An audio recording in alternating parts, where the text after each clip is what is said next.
For people that are like, hey, I just want to see what immersion's all about, grab an S9. They're cheap, even if it's just one that only has 2 functional cards.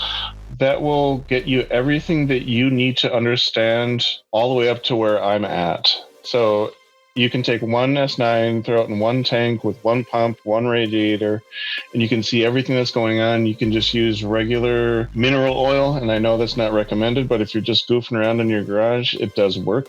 I would not recommend it long term. Get some BitCool if you actually have some real dollar value in your equipment or something that's actually made for it. But if you're just tinkering and goofing and playing, mineral oil and an S9 in a fish tank it'll work.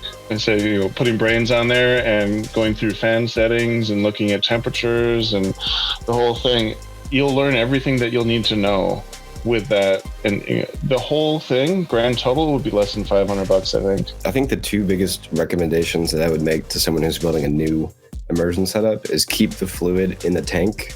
So don't pump the fluid around to your heat exchanger or wherever else. Your leaks are most likely to happen outside the tank. So if that leak is with water, that's a lot cheaper than if that leak is with your dielectric fluid, and also a lot less messy. And then I'd also like to echo what DJ was saying about you're going to have to significantly derate the capacity of heat exchanger. Typically, these heat exchangers are measured as water-water heat exchangers, and your dielectric fluid is going to be at about 1/4 of the thermal conductivity of water, and it's also much more viscous. So you have far poorer heat transfer with the dielectric fluid as you get with water. So you're going to have to oversize the heat exchanger significantly, and that's also not even accounting for the fact that these heat exchangers are measured at a certain delta T, and you're typically running a much lower delta than you would in a typical water-to-water heat exchanging application.